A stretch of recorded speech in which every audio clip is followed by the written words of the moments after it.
Hello, ladies and gentlemen. I hope I'm going live about now. Let me just briefly check on my iPad if my stream actually works. You guys know how paranoid I can be about that. Yes, this is an all day for the week streaming marathon for now. I will not be streaming tomorrow, so I thought why not sneak in one last stream today before then I make an even bigger, more important summary on Sunday. I don't expect to have nearly as many viewers as in the last couple of streams because, well, I know most of you are already a little tired from the most intense news we got and the daily coverage. I already see people joining in the chat like Major Demo. Thank you so much to anybody who has made time for me during the streams from Monday to Wednesday and now today. I know today I'm streaming at a weird time as well, which is quite inopportune for most of you. So yeah, this is basically a stream for myself. It's for my sanity.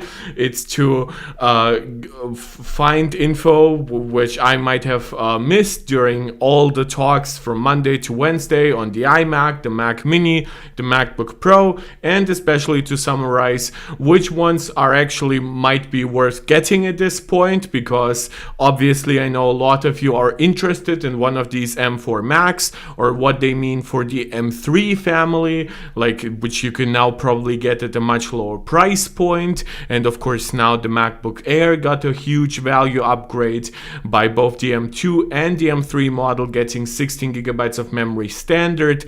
So a lot of crazy stuff coming together here.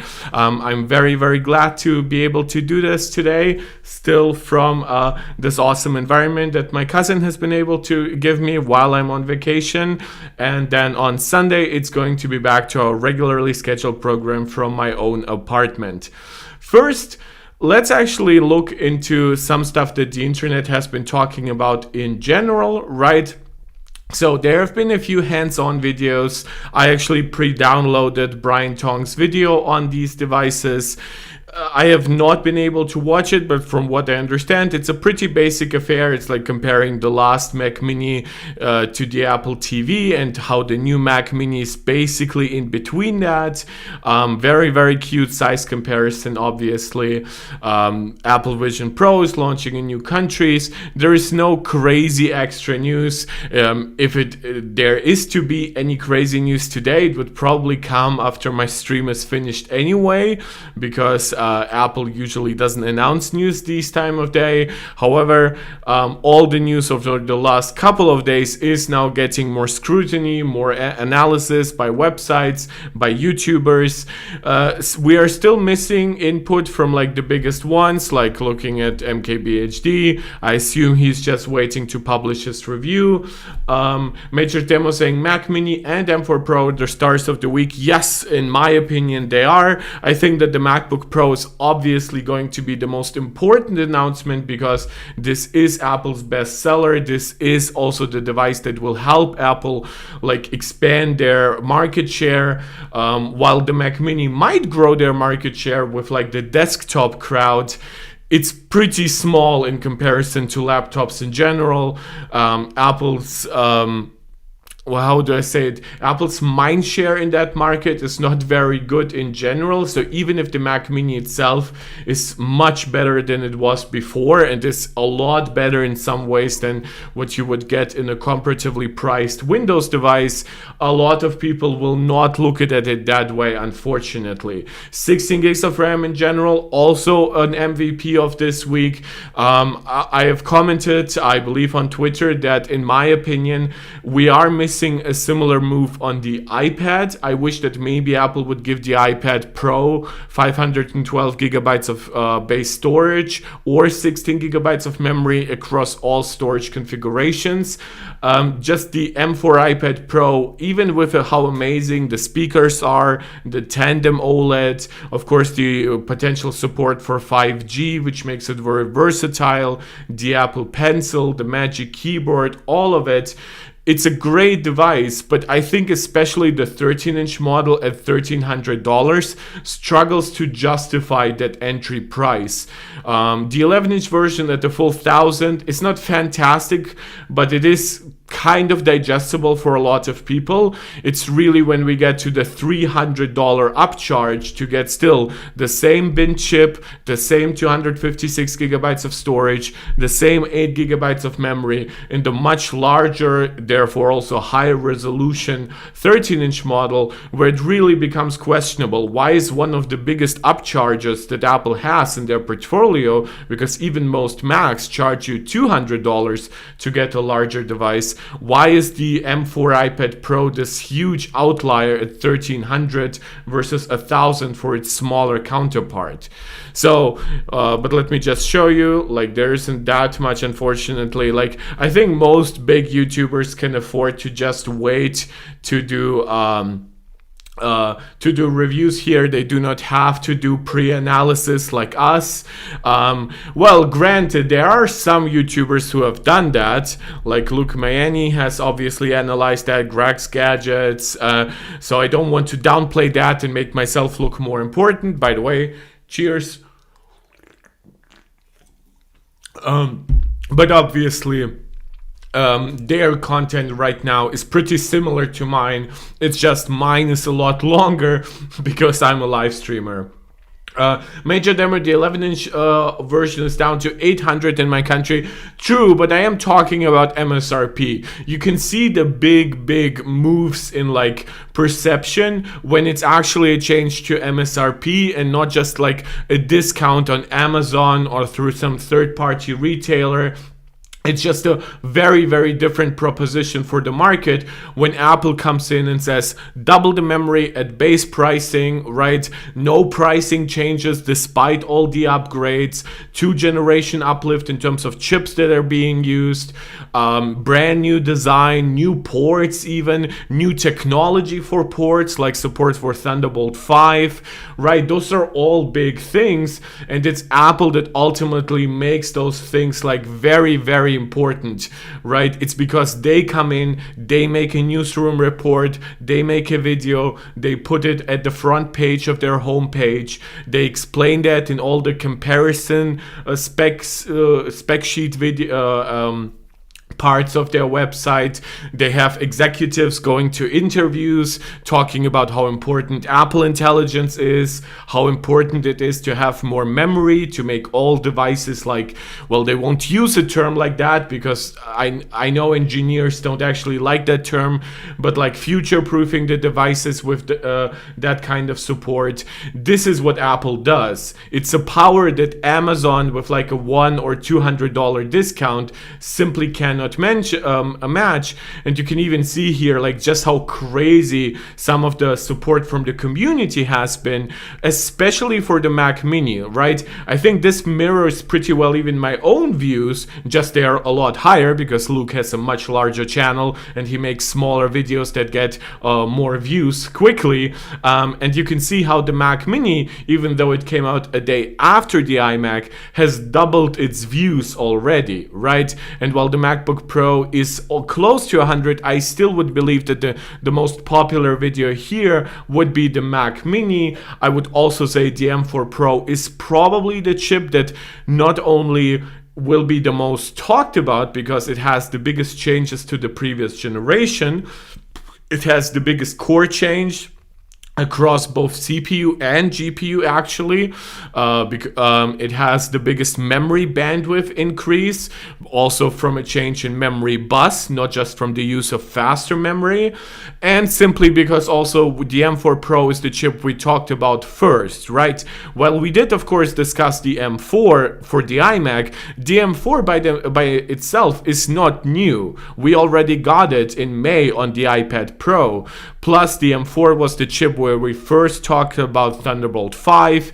It gave us an incentive to talk about like 120 gigabits per second throughput, the potential of ProMotion, Pro Display XDRs, and other things like that from Apple down the road. So yeah, in my opinion, the M4 Pro with its huge changes and the Mac Mini with its huge redesign and its best-in-class value proposition, especially since I also argue while 256 gigabyte is definitely not a generous storage amount for any professional computer, the Mac Mini, out of the three devices here, it has the best base value, and then it absolutely goes bonkers once you consider that this is a desktop to which you can always plug in an external SSD and just leverage that as external storage basically in perpetuity. That SSD can even break and it won't harm your Mac Mini by itself. You can reduce the load actually on the internal SSD, and if you get even like maybe something super fancy like that would actually require Thunderbolt 5, you would actually get storage that is faster than any storage that Apple would put into the Mac Mini right now, which I assume is still like PCIe 4x4 speeds, which probably maxes out at around 7,500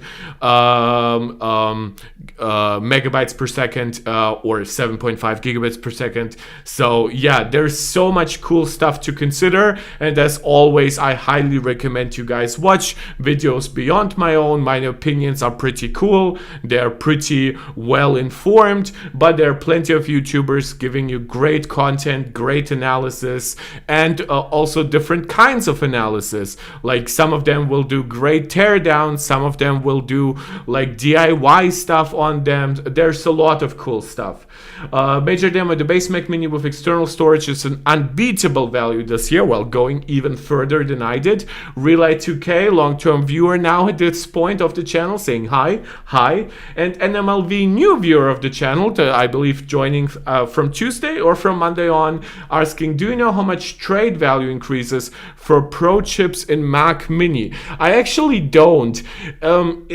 Usually Apple just like treats trade you mean like if you trade in, right, a device, they just have a weird proportion of the original pricing, but then it just gets slashed anytime they just see the actual like market value. So they are actually super aggressive in changing the pricing. So if you're coming in and maybe you just would want to bring in an M4 Pro or M4 Max device, for one, the percentage decrease from your original price will be higher than if you have a base model. That's always clear. Yeah, so you get a lot less than, of course, you put in, for example, like some spec bump for the Max chips is like $600, right, to get the fully enabled M3 Max or something like that. You might get 100 from that, so far beyond the percentage value of the actual product that you got with the base version. Plus, of course, now Apple will be even more aggressive, knowing potentially that now, as we discussed, like the MVP of these events, like the M4 Pro being the highest value here, they might actually be super aggressive, unfortunately, to like M3 Max, M2 Max devices. Yeah, and even, and of course, like the M3 Pro, God, I don't even want to imagine, because the M3 Pro just looks so bad in comparison to the M4 Pro. So I wouldn't be surprised if Apple is like, you know what, that shit is worthless. Be happy if we give you like $100 more. Like, and don't forget, of course, you were already paying more for an M4 Pro device because it has faster storage, usually more memory. And yeah, they just dropped Mac Mini values to 365 Max. Yeah, and I think Apple also knows, like, it doesn't matter like what they can do on their website, right, with refurbished devices. Like, people will have a hard time paying premium dollar even for like a 2 terabyte Mac Mini from before.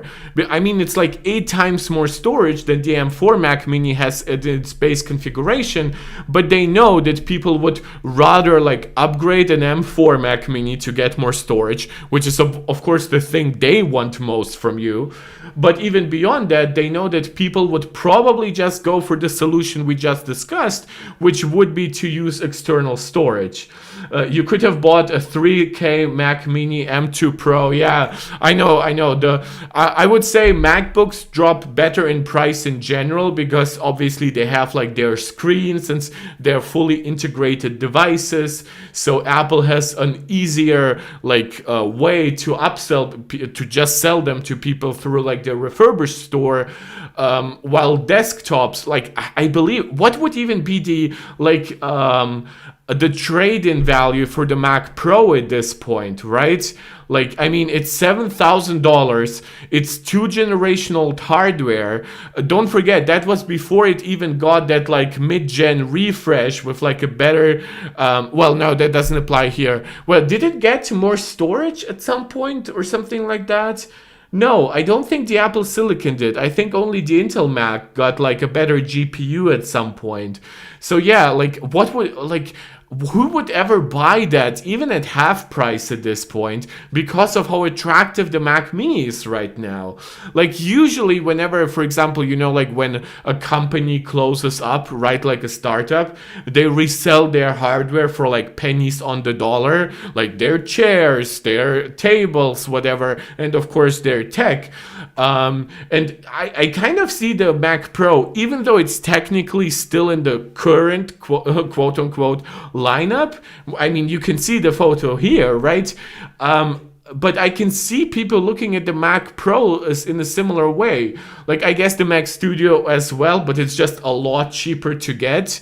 Yeah, it's crazy what is happening because not the entire lineup has been updated yet. I absolutely get it for the MacBook Air because this is a market that is even less, like that market doesn't just look at value, it has like an objective price ceiling. And that price ceiling is often $1,400, $1,500. I guess sometimes some enthusiasts will say, oh, I want the thinnest Mac ever, let me pay $2,500 for it or something like that. But that's not how the average Joe looks at it. The average Joe will be like, oh, I can spend exactly $1,300 or $1,400. What kind of Mac can I get for that? And then decide, oh, is that Mac a good value enough for me to justify paying that much money? And you can tell them until you're green in the face or red or whatever color else, right? Until the sun burns up in the sky, like, oh, the MacBook Pro with M4, you get more performance, you get 1,000 nits of mini LED screen, you get Pro Motion, you get those better speakers,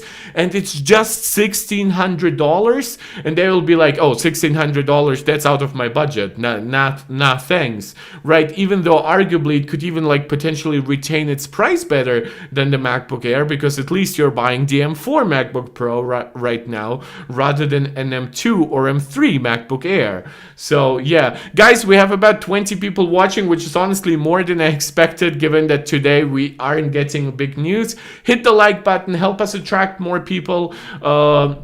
Help us grow the community. The last few days have been absolutely crazy. You see, we have new people, we have reoccurring supporters. So I'm so glad to have you all, have your suggestions, have your input for discussions.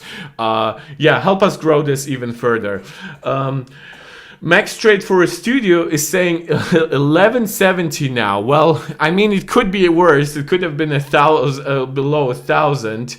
Yeah, so thank you so much to anyone who's joining right now, contributing to the chat. It's absolutely amazing. Of course, please consider subscribing to the channel if you're enjoying what you're watching, liking the video, sharing it out to anybody who you think might enjoy it. Comment live. You see, I love interacting with the live chat, getting your inputs.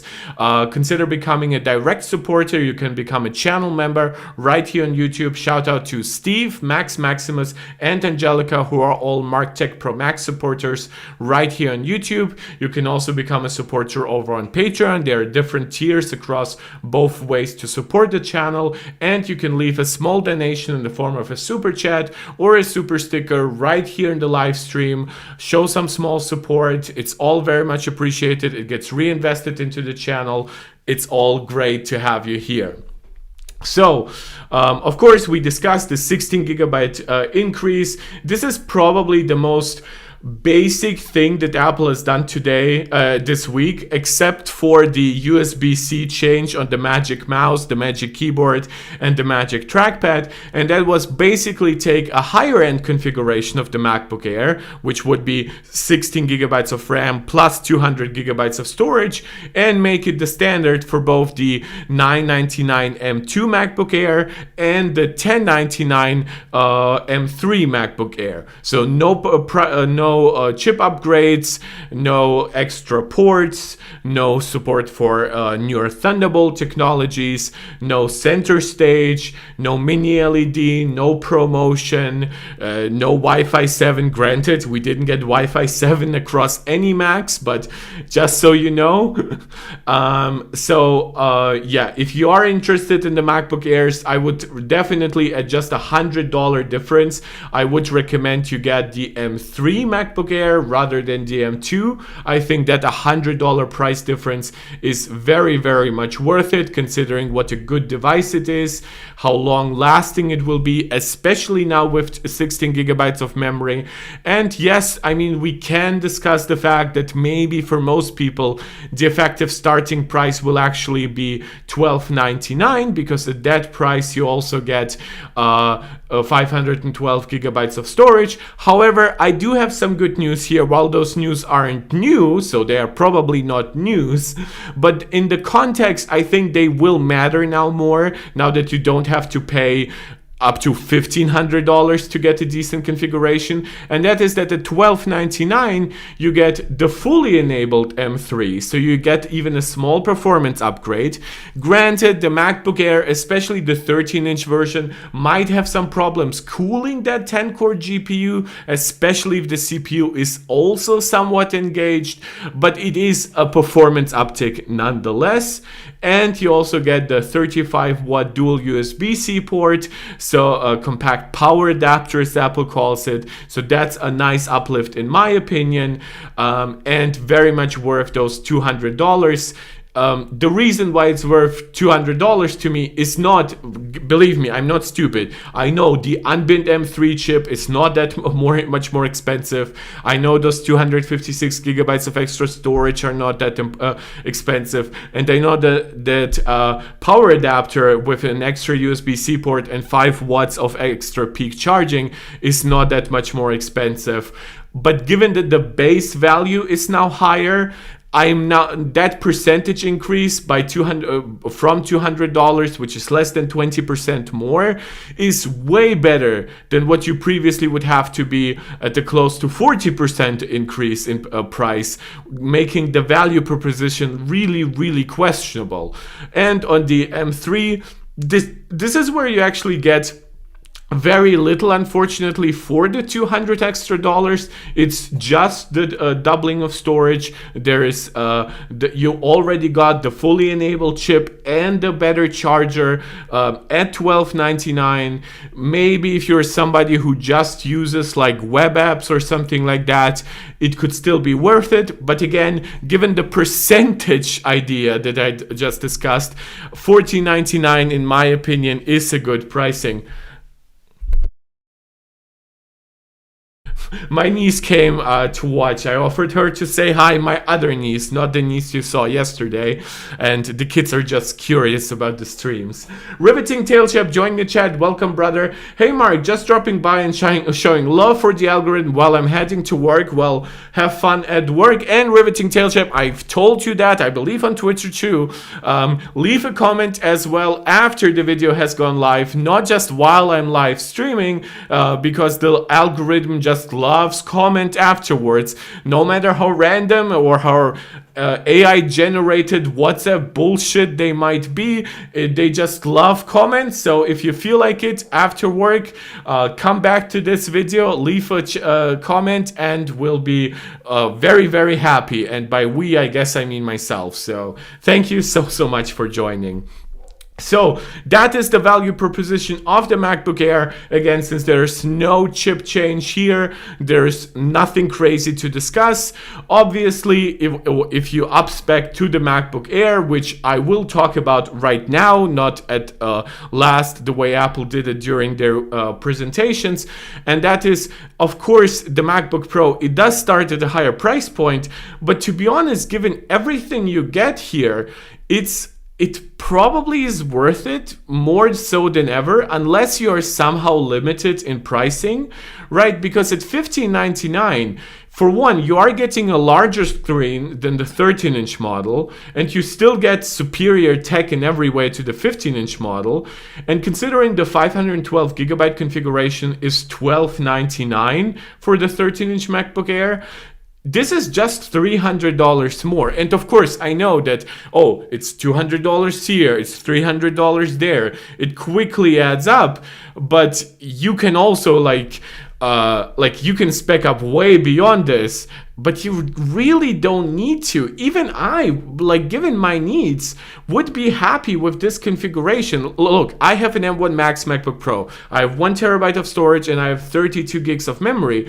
But I know after 3 years of using it that I probably could get away with that. So it makes me wonder how many people who aren't experimenting with virtual machines, how many people who aren't even streaming, and granted, streaming never would stress my Mac beyond 16 gigabytes of memory, how many people who don't have emulators with games stored on their device that they never really play, like how many people could get like realistically away with 512 gigs of storage and 16 gigabytes of memory?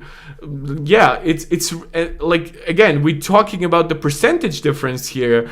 Now that $300 over $1299, that's less than 25%.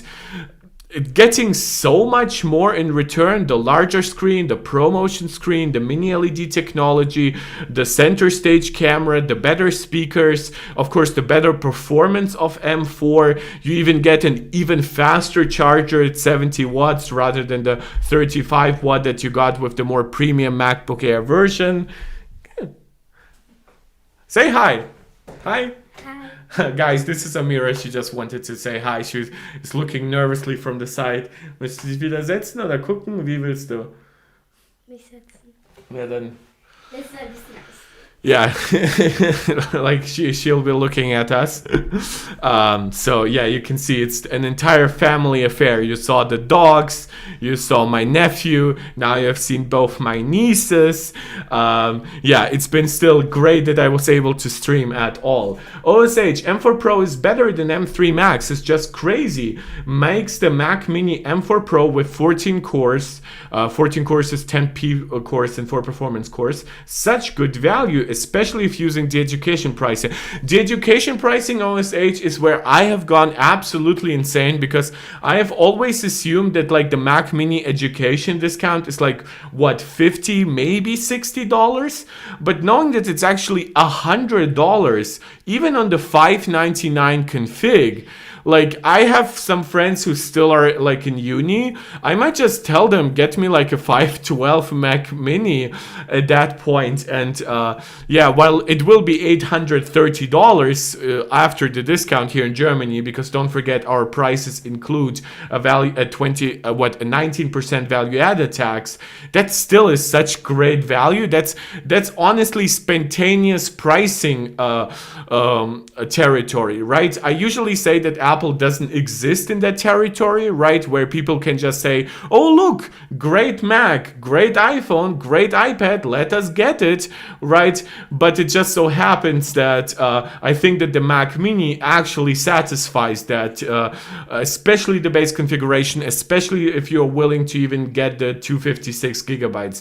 And yeah, the M4 Pro here, while it is technically more expensive at $1399 in the Mac Mini than the M2 Pro was, you just get a lot more. You get the 2nd-generation performance uplift. You get Thunderbolt 5, which for some people could be a game changer, because Thunderbolt 5 in the Windows ecosystem just exists on like premium versions of optional upgraded motherboards for Arrow Lake, right? Like, I have not seen Thunderbolt 5 motherboards for the 1400 series or 14,000 series, if you even want to put it that way.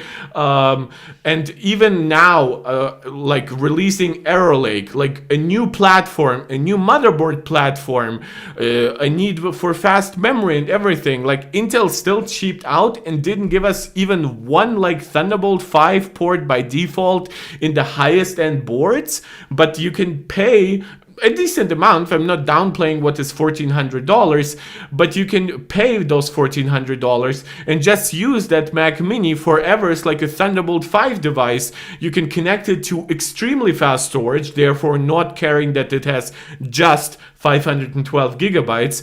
You can run pretty intensive tasks on it because it has 24 gigabytes of memory. It has that LPDDR5X storage on an 256-bit bus. So if you have ever been very limited on M2 Pro somehow, don't forget you have 75% more bandwidth for like your GPU task or your large language model task or your programming task on the new Mac Mini.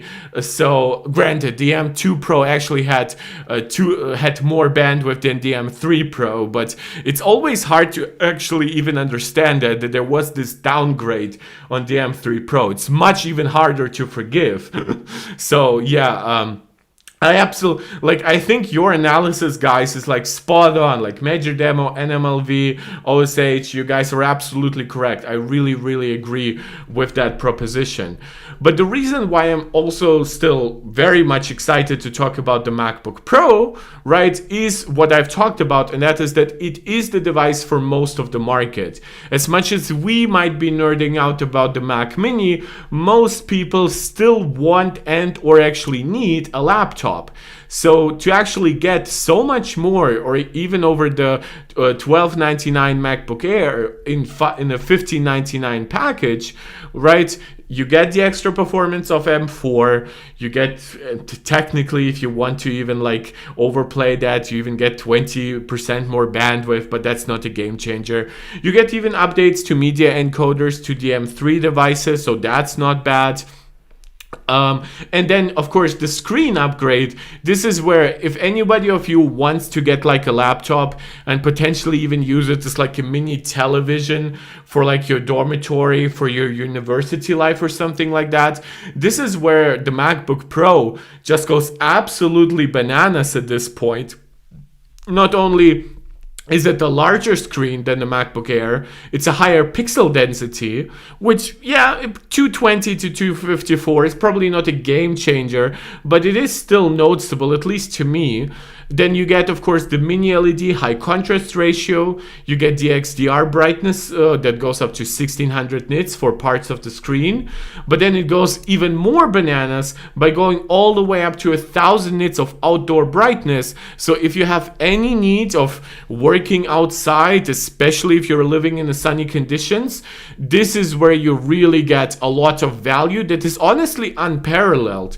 Like, we talk about technologies like, oh, there are like OLED screens on Windows devices, and OLED has even better contrast, and OLED has even better pixel response times. That's cool and all, but on a portable device, brightness has always been very, very important to me. So to me, it's actually fascinating that Apple has really found a way to double down on this advantage. Mini LED, unfortunately, on Windows has not been taken as far as I would have liked. We've had some laptops with pretty advanced like mini LED displays, but it just so happens that a lot of the gaming focused devices then switched to OLED because of things like faster pixel response time. I believe Samsung started making much cheaper OLED panels than before. So yeah, I was like very interested in how all of that would play out, but it seems like Apple is still the largest, most ambitious mini LED player in the market. And when they switched to tandem OLED on the iPad Pro, I assumed that mini LED would be kind of stuck right in the last version that it got, which is 600 nits of SDR brightness. But now, no, even in the same relatively thin display lid of the MacBook Pro, they still got a way to give you like so much more brightness. And while I know some people will be like, oh, how important is it actually? Well, just for context, my MacBook Pro, of course, gets you up to 600 nits or no, for 500 nits, right? Because it's the first gen. And I sometimes keep that at peak brightness for streams, because that way I don't have to make the overhead bright too much and stuff like that. It's just a good mix for my workflow. And I'm just shocked to see just how much it takes beyond even what I get.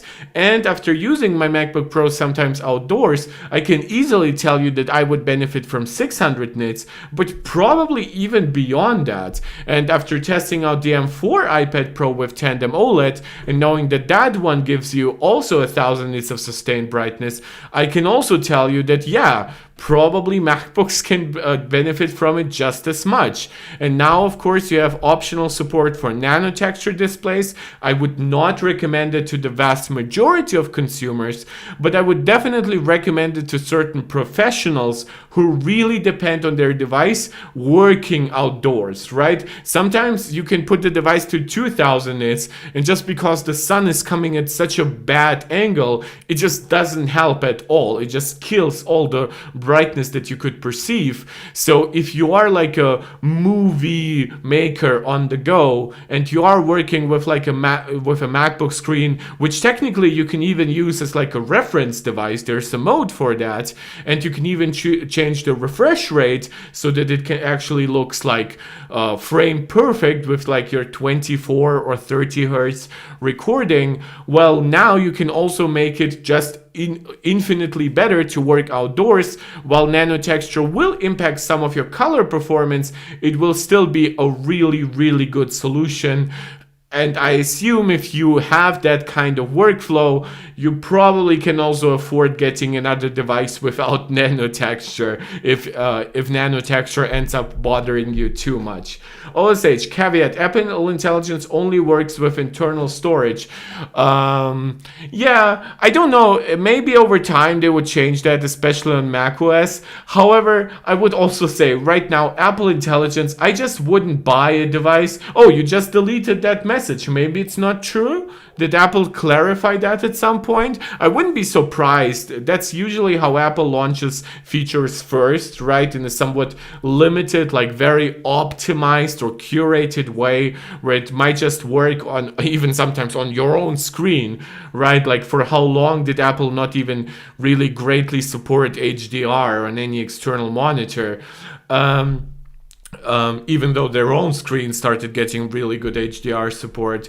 But yeah, to me, all limitations for Apple Intelligence right now are not things that people should be considering during purchase. I understand Apple Intelligence is new, it will keep developing, it will keep getting more important, and I know similar to how people talk about Wi-Fi 7, right? Some people say, look, even if Wi-Fi 7 was the same speed as Wi-Fi 6E limited at 2.4 gigabits per second, right, that would still be cool because Wi-Fi 7 works a lot better if you have a lot of devices on one network. And I'm again like, how many devices would you actually have on one network? How many devices would you actually have that even are capable of leveraging the better bands from Wi-Fi 7? Well, it's not like newer bands, but you know what I mean, like the split of like multiple in, multiple out and stuff like that. And how many of the devices would actually need enough speed that their access to the network would potentially slow it down? So while I say Wi-Fi 7 would have been a nice to have, it's definitely not a criteria, in my opinion, that would prevent me from purchasing these devices. Especially the desktops, where I would just say, get yourself the iMac with the Ethernet port, get yourself the Mac Mini, which obviously always has an Ethernet port, maybe get yourself even the 10 gigabit Ethernets, and just be happy with that. The Mac Mini, I would just say also, it probably benefits the most because it's a relatively small device. It is a full-on aluminum unibody enclosure around it, so I would assume it might not even have the absolute greatest possible Wi-Fi or Bluetooth range.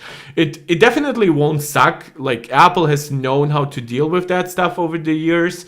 But yeah, if you can connect it to Ethernet, or you can connect it maybe through some USB-C adapter to even faster Ethernet or something like that, I would recommend doing that. And then for the MacBooks, I would just say, given how well Wi-Fi 6 is performing on my MacBook Pro, I really don't see a need to like wait until we finally have Wi-Fi 7.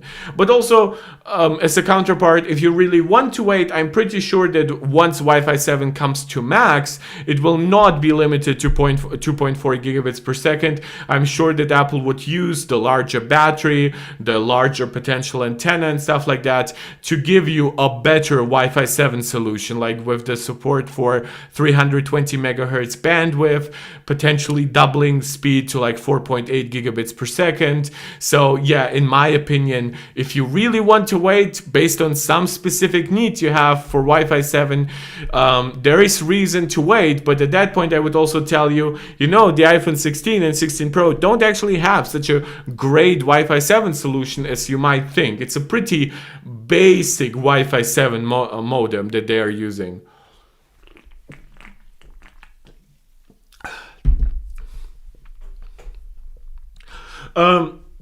Beyond that, we are actually talking a lot about the value proposition of the M4 Pro, which many people, including me, have dubbed the MVP of those announcements. This is where the MacBook Pro comes in, actually, because it supports every single M4 chip, base M4, M4 Pro, M4 Max. And while I probably would recommend you upgrade the storage on the base M4 Pro to 1 terabyte, because I would actually say that while yes, $200 for 512 gigabytes of extra storage is still not amazing value by market prices, don't forget this storage is faster than the storage on the MacBook Air, so about even 2 times faster.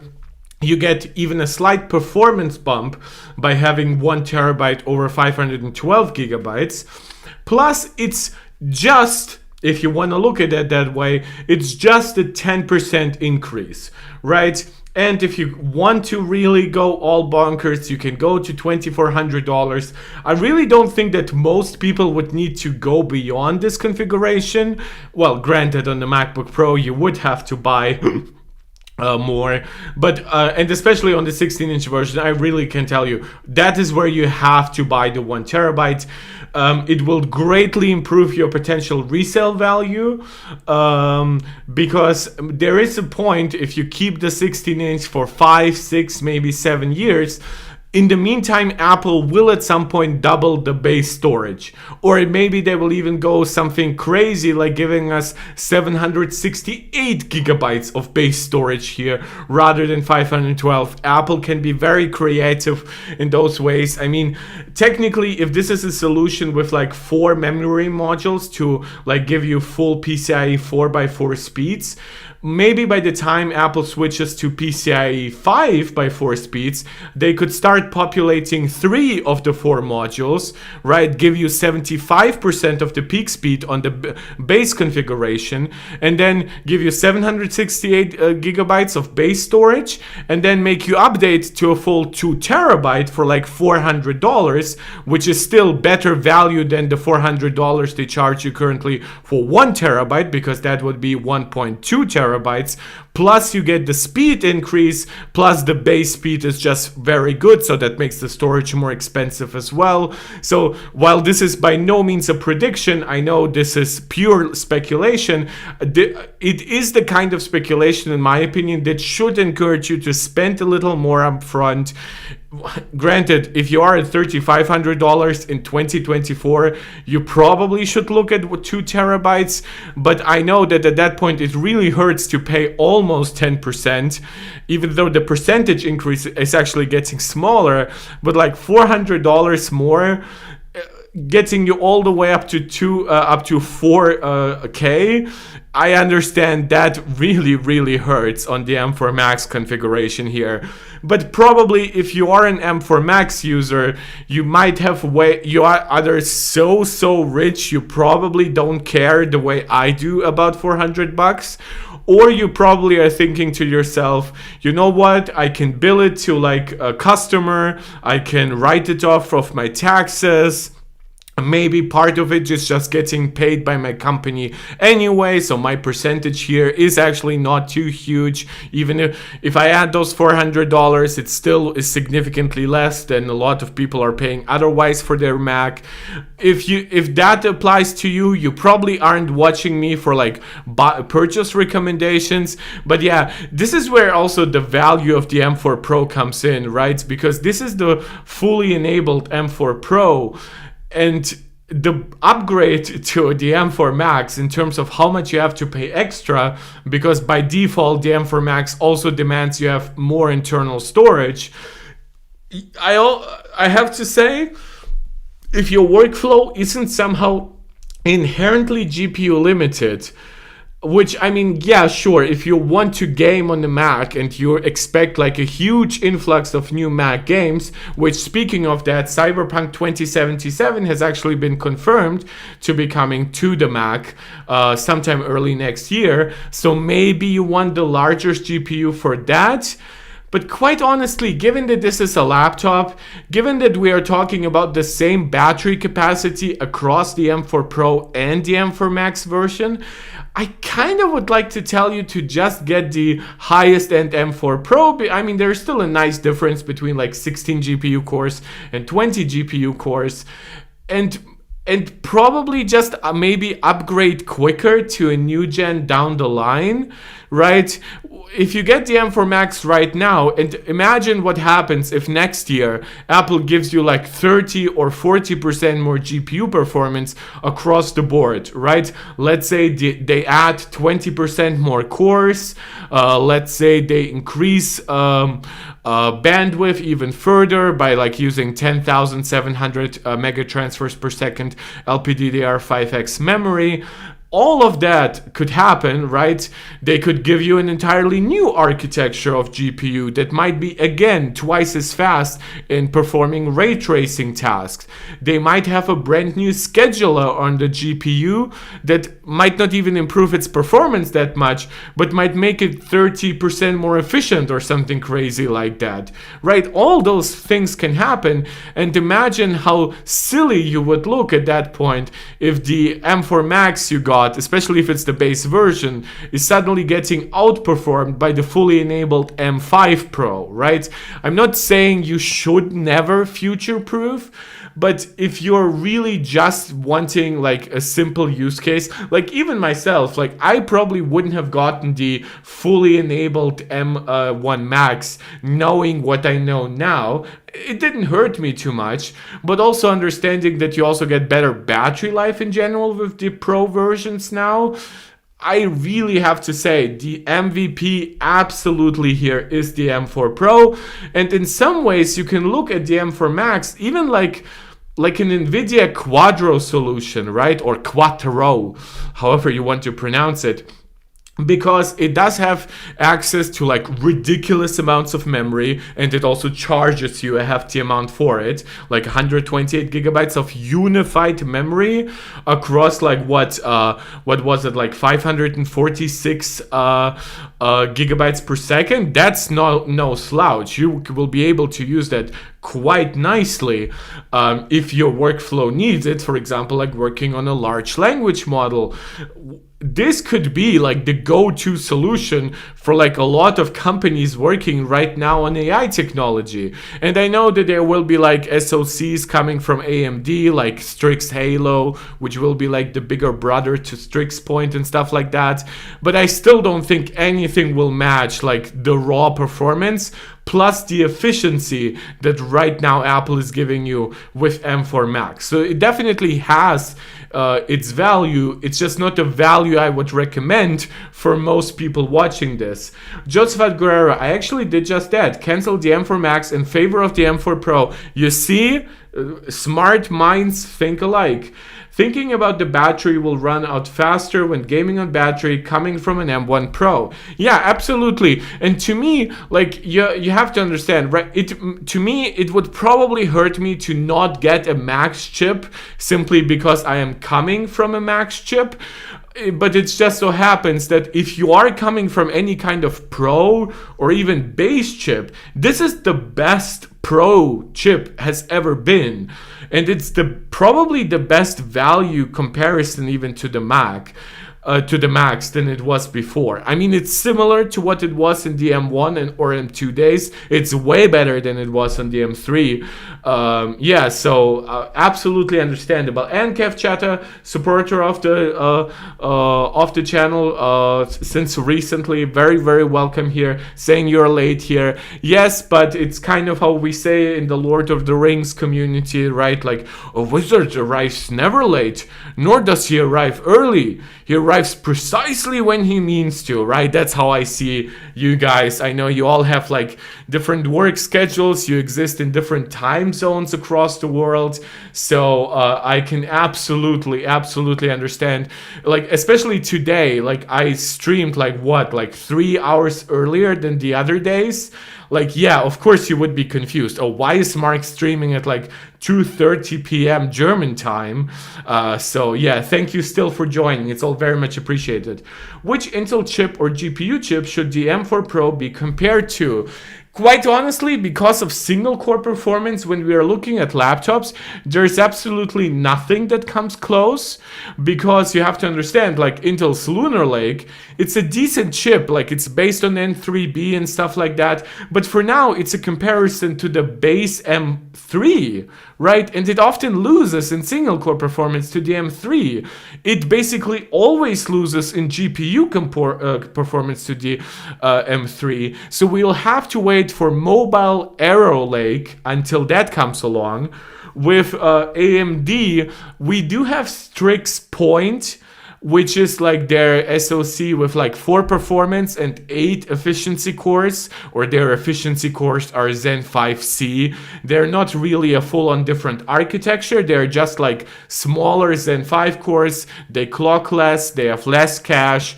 That makes them more efficient, yes, in terms of energy, but it specifically makes them a lot more space efficient. So that's what they're designed for. They're kind of like server CPU cores, first and foremost. That is unfortunately right now really hard to compare, because while it does give you decent performance, especially across to like the basic M4, which is a 4+4 core design, this is a 4 nanometer chip. It's N4P, which isn't bad. It's as good as 5 nanometer gets, which to anybody who's not in the know, 4 nanometer is just a more refined version of 5 nanometer, and N4P is just a more refined version of N4. So it's only 3 nanometer that actually starts a new generation. Plus Apple's efficiency, especially when it comes to desktop optimization. And by desktop, I just mean like Mac OS, right? iOS, iPadOS, they are mobile to me. I know that their operating system is designed to work great in standby and stuff like that. So whenever I say that Mac OS is like really well optimized, I mean that in comparison to Windows, where x86 chips really suffer from inconsistent standby battery life. They suffer from the fact that sometimes the architecture doesn't know how to properly leverage performance versus E-cores. Now, Lunar Lake is actually the first chip to do a lot of that pretty well with its 4P, 4 E-cores, the fact that it's based on N3B. But AMD right now is not in a great spot, unfortunately. Like, it's a slightly unbalanced design with 8 E-cores versus 4 P-cores. It's an older node. The architecture itself, I mean, in the PC community, it's been dubbed like Zen 5%, because it's at best a 5% increase over Zen 4. So a lot of Windows people were telling us, Mac guys, I guess, like, oh, you know what, that value that you are getting, right, we are getting it so much better, right, like our chips are getting 20% IPC improvements this year.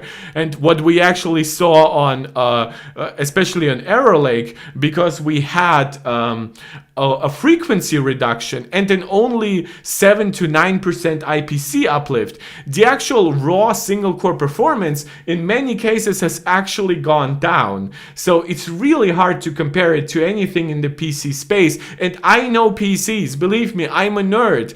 Like, while I myself don't have a Windows PC anymore because I play on my PlayStation because I prefer the simpler experience, I know all the latest CPUs, GPUs out there. And for GPU, I would say wait for RTX 5000. While RTX 4000 is very good, it is on 4 nanometer, which unfortunately RTX 5000 will be as well. But RTX 4000 will be less efficient still, unless of course you're using Blender. Then yes, NVIDIA cards really overperform in RT workloads. Kev Chata, I'm still undecided between M3 Pro, M4 and M4 Pro. I have M3 Pro 14 that I can return. Okay, so I'll have to keep all of that in mind. In what way is base M4 better and worse than M3 Pro? M4 and M3 Pro are same price for me. Oh, well, M4 will give you faster single core performance. It will give you slightly better media engines. And I mean, it does use faster memory, but it uses this over a slower bus. Oh, and M4 gives you more battery life. My nieces are just running around me. They're just like little pets, right? They're coming closer. Like if you get a new pet and they're still afraid, and they like want to cuddle, but then you actually invite them in, and then they take a few steps back. It's really cool. Ron Scalarat, sorry, started watching when you were in the middle of talking about gaming. Well, yeah, I know we don't talk too much about gaming, but thank you for taking notice. Would the M4 Pro chip GPU be enough for high-end games? It depends, right? The basic thought you would have to have is, what do you mean enough, right? Can it play that game? Yeah, most likely. Will it get you 60 FPS at 4K at ultra settings? No, but will it give you like 1080p between like 40 and 60 FPS on your variable refresh rate screen, so it will still look relatively smooth? Yeah, most likely. While of course the M4 Max, with its potentially double the bandwidth and double the GPU core count, it will take you a lot further. But don't forget, it will also eat your battery a lot quicker. Even if it's more efficient, let's say it has 2 times more raw power, but it happens to be like 10% more efficient because it can space out that task over more cores. Maybe, but how much do you really benefit from any of that at that point if your power draw is now not increased by a full 2x, but 1.8x? That will still eat up your battery like really, really quickly. So yeah, for gaming, I would say M4 Pro, especially the fully enabled version, is enough, especially considering that 24 gigs of memory on macOS is a really, really solid amount of memory. Like, yeah, sure, you can show off and you can go to 48 gigabytes, but 24 will be cool enough for most people. They're edging each other on which one will get first, so they just almost left me be. One is left. It's funny to have an audience beyond you guys. So I don't know if that answers your question. I mean, I guess like I assume you're considering the MacBook Pro, right? Because the Mac Mini doesn't even give you the M4 Max as an option. Down the road, the Mac Studio could be a decent value for the M4 Max, especially if Apple keeps close to a $2,000 base price. And if you can be happy with a desktop solution, that's cool. But yeah, for laptop, I would probably, out of battery concerns and of course the pricing difference, recommend you keep to the M4 Pro. Josephat Guerrero, also M4 Pro will do better on the 14-inch. True, if that is also another consideration that you have, right? Which chip should I get based on which specific MacBook? Well, with M4, it's decided for you, right? You are only getting that in the 14-inch version, right? With the 16-inch version, you can obviously get the max chip, and you will benefit from you have the 99 watt hour battery versus a 72 watt hour battery. You have larger cooling in general. Even if Apple doesn't go too crazy on the amount of copper or something, the fans are much larger, so they happen to cool the device better. Plus, you have the larger chassis to dissipate the heat in general. So, and aluminum is a good material for cooling. So yeah, if you are looking at a max chip, I really would probably only recommend you actually think of one if you're getting 16 inches. But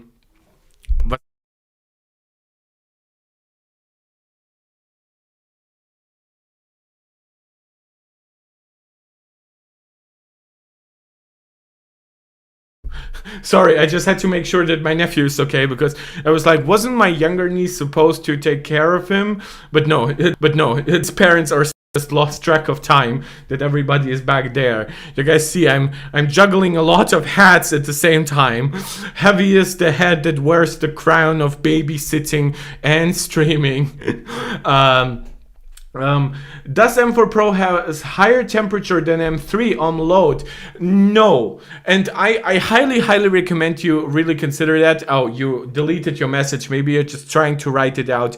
But I'm really trying to get regular people away from caring about silicon temperature, right? I mean, sure, if your silicon temperature is 120 degrees, maybe you should consider worrying about it. But don't forget, Apple knows that you want your device to last. Maybe they aren't interested in making it last 10 years rather than 8, but they will not kill your device artificially quick. They know there will be a class action lawsuits about that. They know people will complain about it online, right? So if you ever see tests that show like, oh, the M4 MacBook Air, it maxes out at 111 degrees versus the breezy cool 109 that the M3 was max clocking at, right? While I don't expect that actually to happen, because Apple managed to put the M4 inside the 5.1 millimeter iPad Pro with a screen right on top of that, so it doesn't even can dissipate the heat to one direction. It just has to entirely push it down, right? That to me just suggests that, for one, I don't think the M4 generation is actually worse than the M3. N3E, it is actually less dense, which makes it actually a little bit better at dissipating the heat between like individual transistors in a way. Plus, it is slightly more efficient, so that increase in clock speeds of like 8% or something like that, right? It will consume more power, but it's not going to be an increase in power that has to pump up your heat too much more. The reason I ask, because I am concerned about the fan noise when I'm editing videos. Yes, that is a different concern.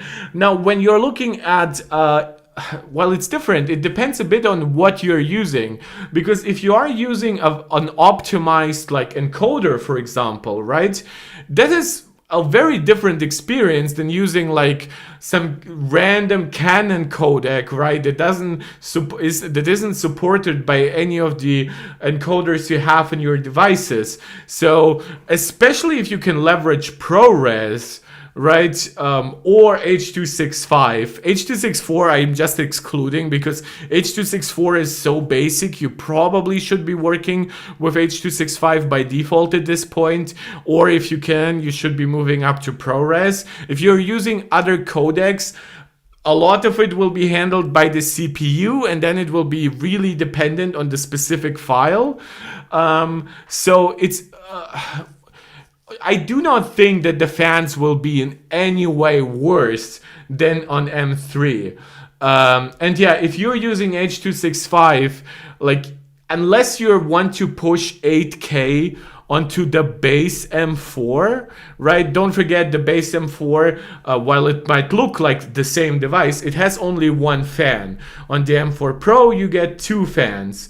So in my opinion, if you're working with 4K and especially less, and if you're working in H.265, you'll be absolutely fine across M4 and M4 Pro, even in the 14-inch model. I don't think that the temperature increase is there to make that workflow any worse. Kevchata base M4 memory bandwidth is 120 gigabytes per second. M3 Pro memory bandwidth is 150. In layman terms, what are the negatives of less memory bandwidth? The usual culprit that for suffering under low memory bandwidth is the GPU. The CPU usually doesn't leverage the entire memory bandwidth of an advanced SoC. Right? Maybe like you would want as much bandwidth as possible for like one bursty workload, but Apple gives their chips a lot of cache. And cache, what a lot of people don't understand, is bandwidth. For example, I'll actually use an example from the PC front. By the way, guys, we're about an hour into the stream. We still have over 20 people watching, which I honestly didn't expect. Shout out to do all the YouTube jazz while I briefly look up something here for you. And that is subscribing to the channel, liking the video, sharing it out to anybody who you think might enjoy it. Comment. I love interacting with the live chat, but also please, when the stream eventually ends, please consider leaving a regular comment because that helps tremendously with the algorithm, and you can support this channel directly. You can leave a super chat or super sticker right here in the live chat. Show us some direct support with a small donation. You can become a long-term supporter by becoming a channel member. Shout out to Max, Maximus, Angelica, and Steve, who are all MarkTech Pro Max supporters right here on YouTube. Or you can become a supporter over on Patreon. There are a few different tiers on Patreon. You can even support for free, and it makes it easy for you to connect to me. Over time, I want to open a Discord for us, just create a dedicated place for the community. But for now, this is, and of course, Twitter. Follow me on Twitter and hit the notification bell. So all that stuff, whatever you want to do from that, it's all helping a lot. Thank you so much. So I have to move my mic a little bit for that, and that is effective bandwidth RTX 4090 versus 3090.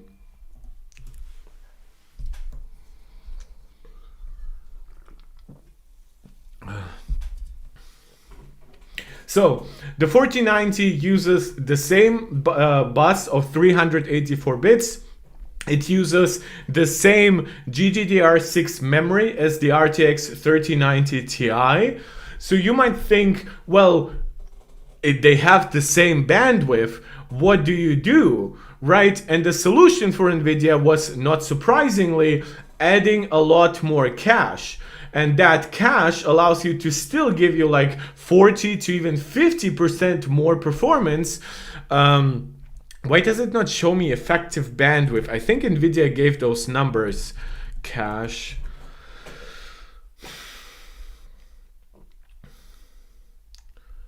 Doesn't overpower. Okay, so they do not have an effect, like a bandwidth. Like sometimes companies play around and they use like internal cache basically as a substitute for bandwidth. They just say, oh, the effective bandwidth is so and so. I don't know how that calculation actually works exactly. I'll just look at the cache amount. RTX 4090 versus 3090 Ti cache.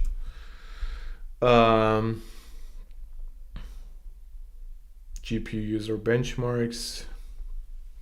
You can even see it can be even up to 75% faster. So there's a lot here, especially in games. Games love cache. Games don't like long travel. They like everything to be as low latency as possible. So they just love staying on cache, being as close to the actual logic, right? And that is what bandwidth gives you. Bandwidth doesn't just help the GPU, it also helps, for example, the neural processing unit, or as Apple calls it, in their SoC, the Apple Neural Engine. So I don't even know, like, oh my God, why is it always so difficult to find tech specs?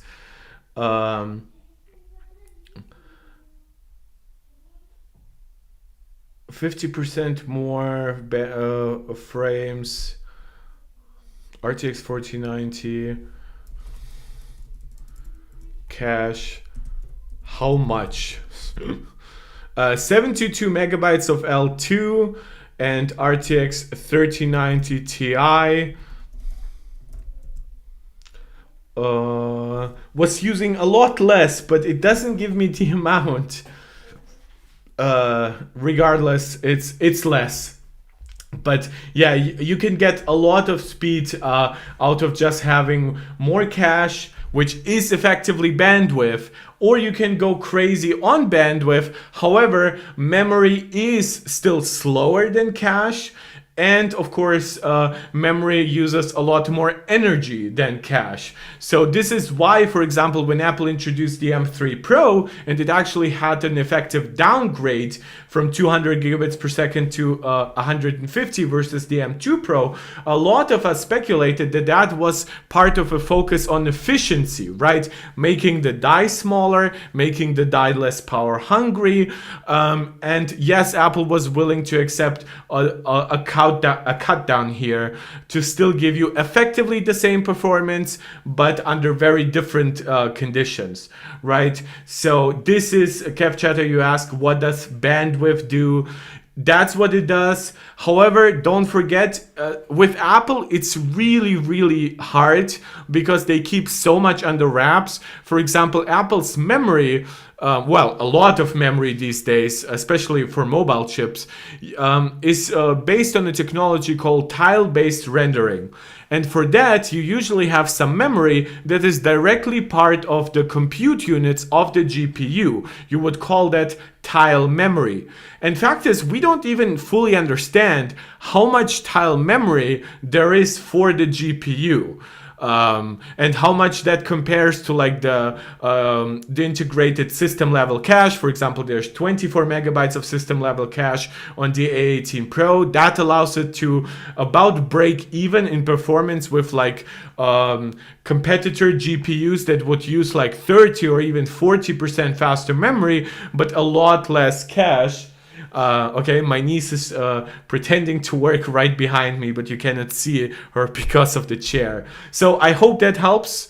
Yeah, and guys, whenever you have like a Japanese or Chinese name, and you guys know I'm English speaking from Germany, I do speak Russian, so if somebody writes something in Cyrillic, I'm likely to be able to at least read it, if not necessarily understand it, if it happens to be maybe Belarusian or Ukrainian or something like that.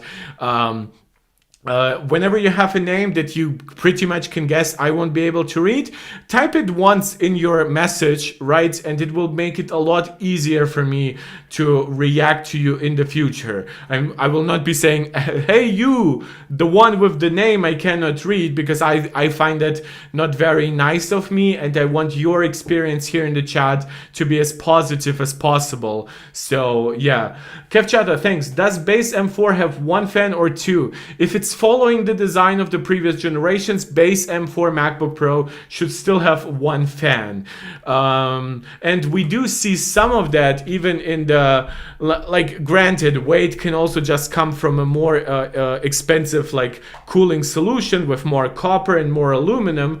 Guy with the name I cannot read told me to call him Nuclear. That's what I'm gonna do. Do you prefer the proper pronunciation of nuclear, or would you like the old stupid pronunciation of nuclear?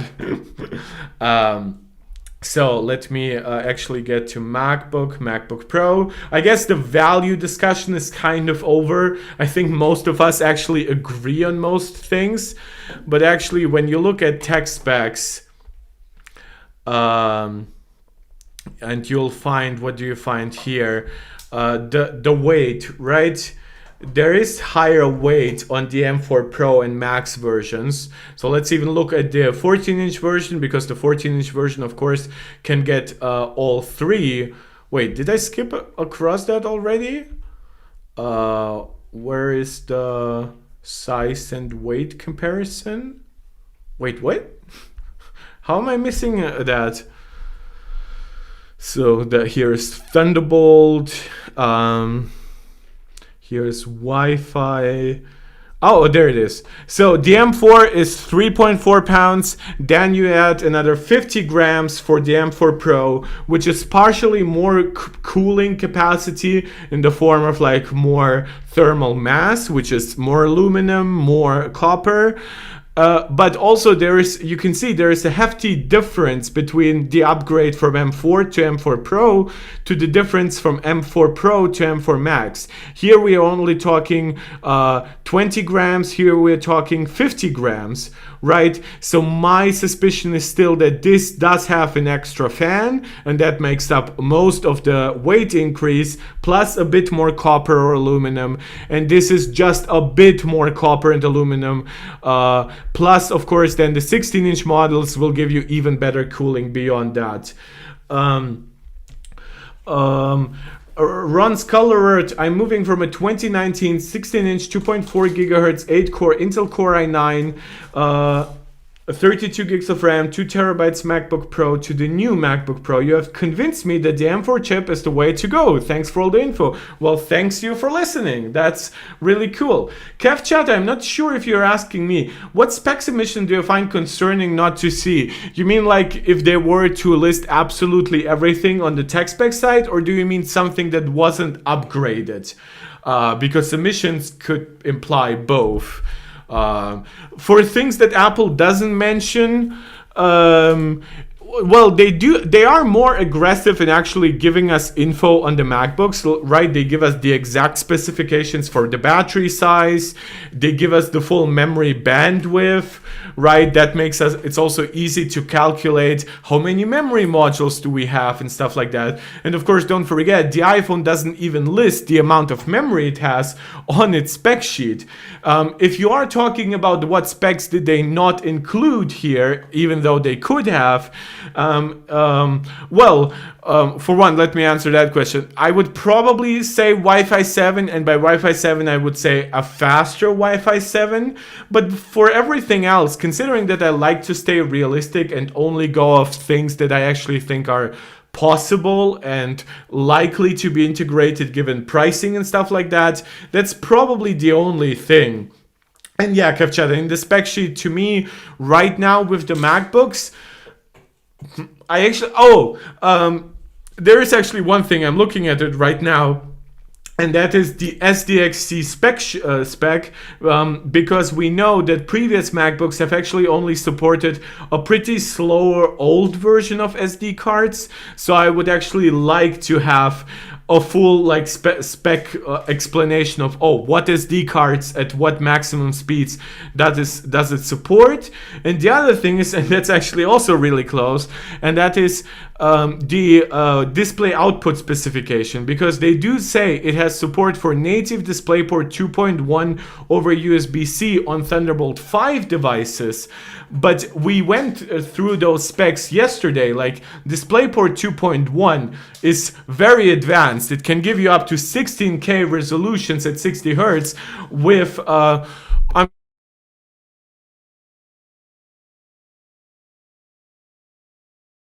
Danke dir. Sorry, I just asked my niece to maybe play somewhere else. Or with something that doesn't make like dice. Wait, what is it called? Like, the cube that you throw with numbers on it. The die has been cast, and the plural is dice, I believe. Similar mouse and mice. Not sure. This is where my English leaves me sometimes because I'm not a gambler. This is one specification I would like for Apple to elaborate on, because they mention all those resolutions and refresh rates, but they aren't really in lockstep, right? They do mention 6K at 60 Hertz over Thunderbolt, but then they keep on talking about 8K 60 for HDMI, even though the Thunderbolt 5 solution, right, has like so much, or even let's look here at the M4 Max, right, has so much more bandwidth. HDMI 2.1 maxes out at 48 gigabits per second. In comparison, Thunderbolt 5 in one direction maxes out at 120 gigabits per second. That's almost 3 times faster, over 2.5 times faster.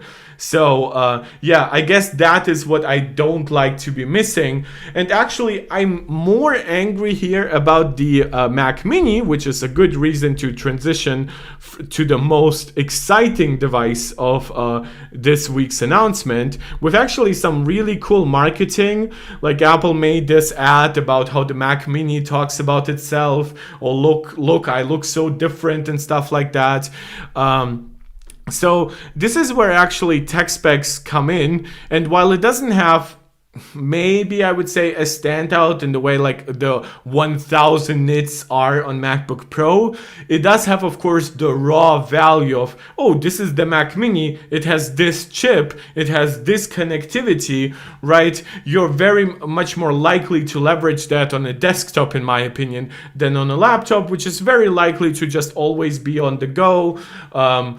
Your SSD, you probably won't go too crazy on like a Thunderbolt 5 SSD, which you could with the Mac Mini, given that it's permanently connected. Like even 10 gigabit Ethernet is something that like is really cool to potentially have if you have like a home NAS solution or something like that. And of course, some people in the chat have already mentioned it. The Mac Mini is where education pricing really goes to show off, because $100 discount on a $599 starting price is absolutely insane. If you know anything about Apple, getting an almost 20% price reduction just for education is absolutely crazy. Yeah, so with the M4, I would say the biggest standout to me is, of course, the fact that the M4 here is not binned in any way. This is where the iMac actually disappointed me, because it doesn't just have a simple bin like the M4 on the iPad Pro, which just omits one P-core, right, but has, for example, the full GPU. But the M4 on the iMac has three limitations if you actually want to look at it that way, and that is it has 8 cores, so it's a 4 performance cores, 4 efficiency cores. That's the first time Apple has been binning down E-cores, which is very interesting. My speculation has always been that binning E-cores doesn't make too much sense. They are very, very small. They have a shared amount of cache, so if you cut the cache on like the whole cluster by cutting off 2 cores, you can potentially hamper its capabilities in a way that would also negatively impact its efficiency.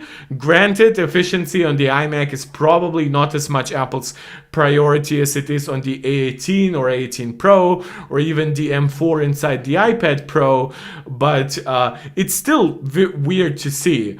Then you have 8 GPU cores, so having a 4.5K screen and not getting even all the GPU power that the iPad could give you, that's a bit disappointing. And then it also really cuts off quite a bit of bandwidth, or like, I guess IO is the better word, by giving you only 2 ports in its base configuration. And I'm like, why?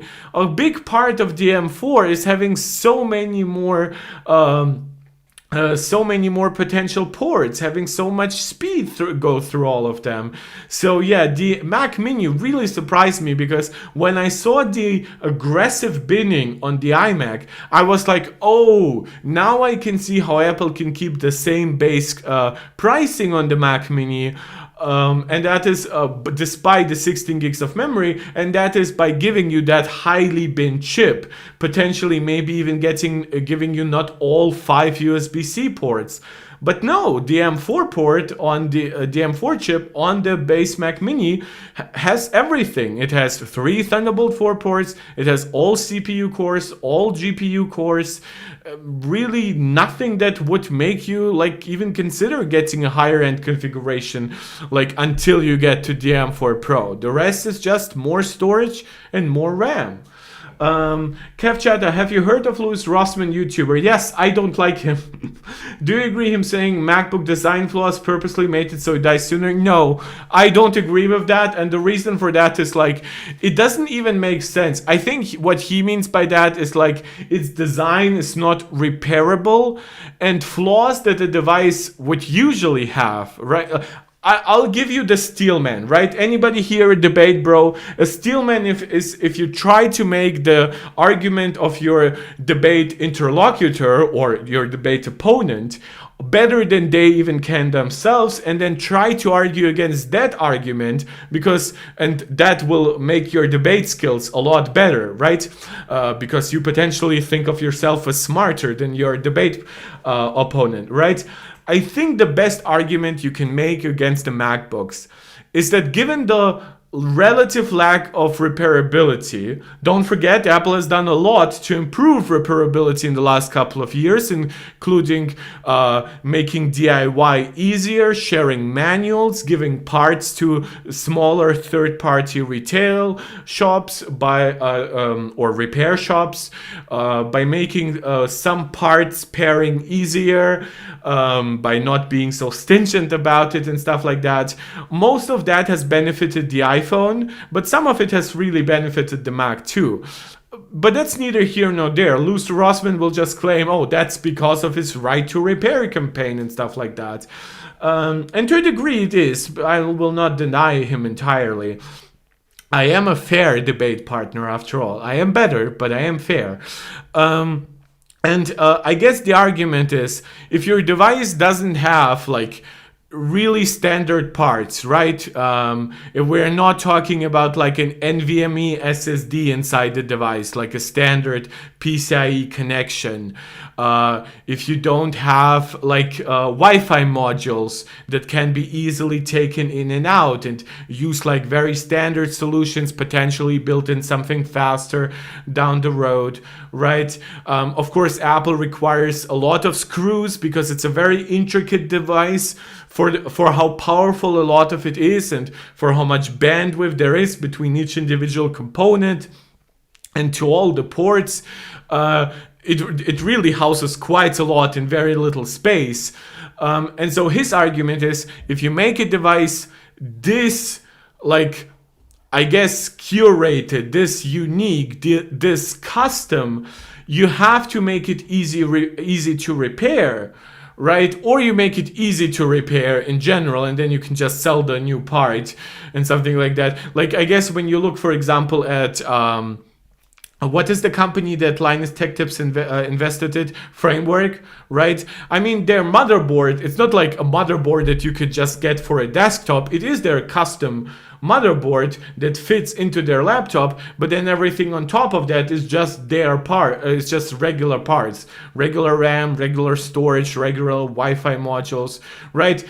I think Louis Rossmann is smart enough to know that Apple cannot go the framework route because that's not what their customers want. But he's basically saying, oh, because it's not easy to repair and not easy to get those parts, when the Mac fails, it basically fails completely, right? Instead of somebody like him potentially going in and fixing just one part, everything falls apart. That's not really true. Like, he really fixes a lot of devices with water damage, and he makes some statements about that really are very, they're very true for water damage, but not for every type of damage. Plus, he has overplayed some, like a lot of people, for example, have historically really attacked Apple for the magic, for the butterfly keyboard issues. And don't get me wrong, those were pretty significant by Apple standards. But Apple came out and said in an official statement that the actual repair need for the MacBook Pro with butterfly keyboards was actually lower than previous generations. So whatever they done with making the device thinner, giving it only USB-C ports and stuff like that, it's only literally the butterfly keyboard that stood out as something bad. Meanwhile, people like Louis Rossmann made it look as if, oh, Macs are failing en masse. You have to run 25 times to the Apple Store to get your butterfly keyboard fixed. I still have 4 friends who have never even used those air pressure thingies to even out, I guess, their butterfly keyboard keys. So I guess Louis Rossmann is saying it will die probably as quickly as any other device, but then any other device would get fixed easier, right? I guess that's the best argument he could make. If he is talking about planned obsolescence and that Apple builds their devices to actually fail, not like, oh, I need more than 256 gigs of storage and I cannot upgrade it, guess I have to get a new device. That's in some way planned obsolescence, but that's not a failure point. It's just a user experience thing. It's a choice from the actual consumer that will have to come in later on. But when he talks about the devices failing, that's not true whatsoever. Like, I have people who have like 8, 10, 12-year-old Macs. My late 2012 iMac is still in use, and it is actually a closed down device, not too dissimilar from their MacBooks. So no, I don't like Louis Rossmann. I think he's very full of himself. I am very full of myself. Don't get me wrong. Like, I mean, I finished med school. Like, I do this, and some people watch me. Like, whatever, right? I have some reasons to be proud of myself on a basic level. I don't deny Louis Rossmann has a successful business, a successful YouTube channel. He's even influenced laws in many U.S. states. Like, by influential in terms of like world impact, he's way more influential than I am or probably ever will be, though I do save lives. But what I am trying to say is, like, I don't like listening to Louis Rossmann. I believe there was like one video of his that I watched like 3 or 4 months ago, and it was entirely full of like half-truths and basically inaccuracies to the to just wrap it up. And I just hated it. I don't even remember what video it was. And he was like talking about like, this is what the iPhone does or not. And I'm like, no. Like, this is subjective. Like, this has been changed like a year ago. How do you not know that if that's all you basically focus on? So yeah, I don't like Louis Rossmann. I think for how full of himself he is very unwilling to actually keep learning. I apologize, that was a long rant. A lot of people left the stream during it, but I really like, if that was of interest to you, Kev Chata, I hope it helped.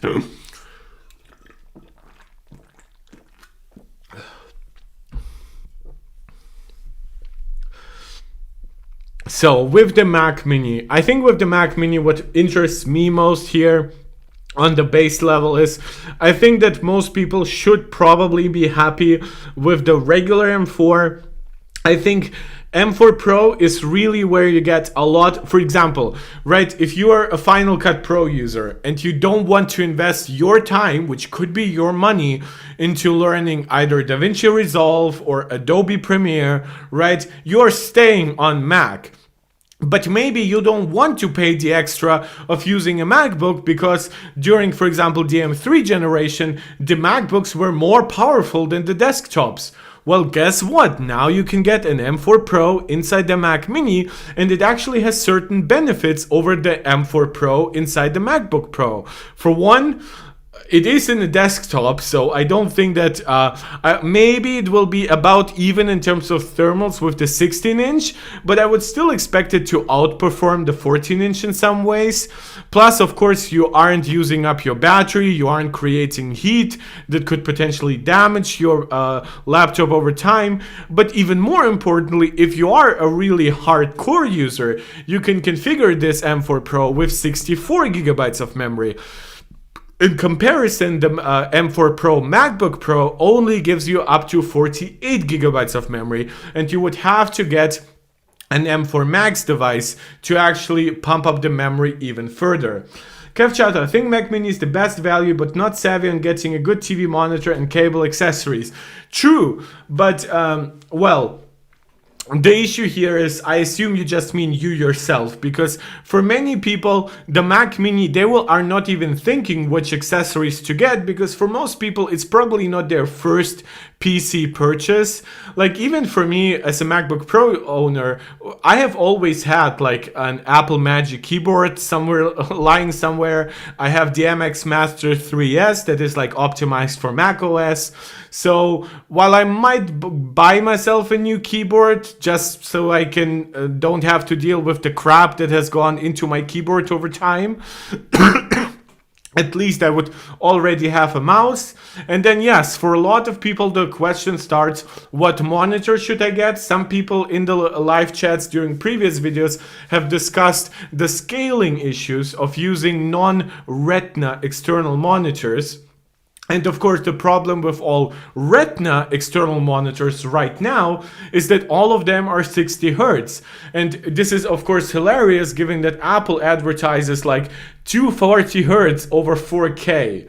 However, there are some apps that will help you have better scaling, I guess. I have not tried it out. Maybe I should at some point. So I would recommend definitely not going below 4K. I mean, I guess you could go 1440p at 27 inches, which actually would have great scaling on macOS, but the problem with that is that at 27 inches 1440p looks rather bad. So only really get that kind of screen if it has something extra, right? Maybe it's a 240 Hertz or 360 Hertz screen that you can also game on. Maybe it's an OLED screen and it's a lot cheaper to get a 1440p OLED screen than it is to get a 4K one. Yeah, so you would have to look at user experiences if you don't want to get like those LG 5K screens, or of course Apple Studio Display, or of course the Pro Display XDR, which I assume is probably outside of the budget of everyone currently watching, unless you want to invest like 2 months worth of your salary into it or something like that, or 3 months or something like that, depending on your income. Yeah, so this is, I guess, my problem too. When it comes to actually accessories, now this does bring up one thing that Apple has actually introduced this week that we can talk about very, very quickly, and that is the Magic accessories, right? Because Apple did give you now this Magic keyboard with Touch ID and numeric keypad for $200. Unfortunately, they're still not backlit keys, which I wish they would just give us a $250 option to get this, but with backlit. No idea why it's not possible. By the way, is this one cheaper if you get it in white too? Oh my god. I guess the $20 here is not as outrageous as paying $20 here, or even worse, $20 here, which is like 25% of the pricing. But yeah, the Magic Trackpad is my go-to recommendation for controlling macOS. In terms of keyboards, there's really no problem here. Basically, any keyboard will work, right? Especially if you're willing to use a wired one. And then I know a lot of people dislike the Magic Mouse because of its bottom USB-C key. I would probably recommend, what is it? Logitech MX Master 3 Mac. This is the mouse I would recommend most likely. This is the one I have. You can get it comfortably below $100 these days. Yeah, so wait, what is the official price? Yeah, it's $99 to $129. Go to maybe some other website than the official Logitech one, or find yourself some discount for Logitech. This is a premium mouse. It's a great mouse. It gives you extra keys and stuff like that. There are cheaper solutions, but I don't have that much experience with those, so you would have to ask somebody else. Is iMac refresh rate still 60 Hertz? Yes, unfortunately it is. Wider screen would do too, right? 34 inches. Yes, because don't forget, 1440p is the resolution of how tall it is. So technically I would, what would be the resolution? Is it 1440 by 3440 or something like that? 1440 p ultra wide, right? Yeah, 3440 by 1440. I told you guys, I know gaming. Yeah, technically that wouldn't be bad, because while yes, the pixel density is still crap in comparison to like Retina screens or even a 4K screen, at least you avoid scaling issues. Plus, a lot of those ultra wide monitors will also give you higher refresh rate, because most of them are designed for gaming. Some of them are even slightly curved. Some of them embrace technology like OLED. Like if you want 1440p ultra wide as something that is really premium, then there is one thing that I can actually recommend, and that is this monitor. Was it Asus? No, that's 49 inches. There was one with the new QOLED screen from Samsung, but it's not a Samsung monitor. It is a gaming focused monitor. It's not QOLED, it's QLED, right? Is it just QLED? No, it's QOLED. Okay, Quantum OLED. There's the Odyssey. Those are the Samsung screens. No, those are too cheap. The 4 best OLED monitors fall 2024. Samsung Odyssey, best 27-inch monitor. Best ultra wide Dell LED. Oh yeah, there it is. That's the AW. You can also, I believe, get that one in just 27 inches, and that is ultra wide 1440p, and this does have quantum dot OLED. That screen, especially if you want to have any kind of gaming, either future proofing or maybe you have some other gaming hardware to support it, maybe like a Windows Tower, that is one screen I could recommend. What keyboard do you recommend to use for iPad Air M1? Well, I used the Logitech, like the I always forget what it's called, because I have the full-on like case with a keyboard attached to it. But for external, I would just say any Bluetooth at that point. Was thinking only of new Magic Keyboard with USB-C. That will be good. Oh yeah, I use that one, basically. So it's a keyboard case for, it's available for M1 iPad Pros, iPad Airs. That being said, of course, it does have its issues. Like if you want a keyboard that you would potentially also use for a desktop, of course, that one is limited in that regard.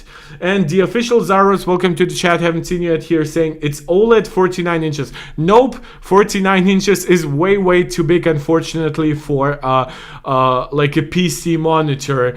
Like you just won't sit far away from it, and scaling will still be weird because like giving you the same like size of object per pixel would just cause everything to look bloated, and if you trim everything down it will make it way too small.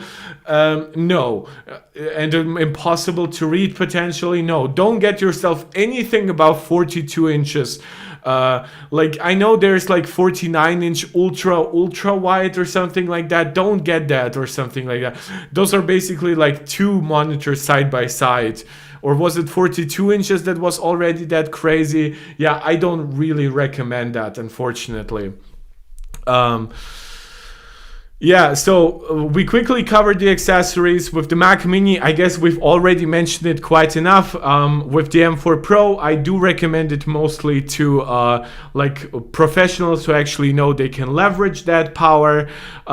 For the iMac, because I guess we've talked already so much about the Mac Mini. One shortcoming I did want to mention about the Mac Mini, again, similar to what we talked about with the MacBook, but actually way more important for the Mac Mini, is the fact that they do mention DisplayPort 2.1 support on Thunderbolt 5 Mac Minis, which are the Mac Minis that have an M4 Pro chip. Like, can I please have more details here? Can I please know what resolutions and refresh rates you support? Like, do you even support 360 Hertz? Because that thing could be limited by macOS itself. Maybe macOS doesn't want to go above 240.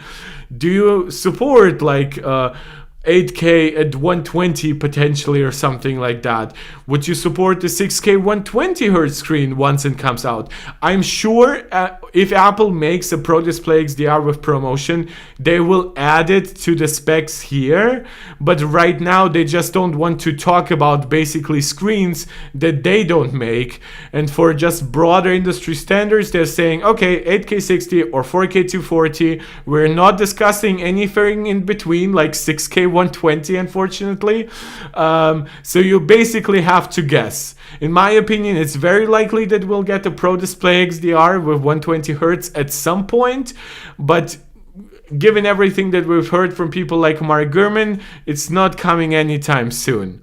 So yeah, this is probably the thing I would complain most about the Mac Mini, and that is the fact that it doesn't give you those details. I wouldn't even mind if it didn't support all DisplayPort 2.1 specs, like 16K at 60 Hz.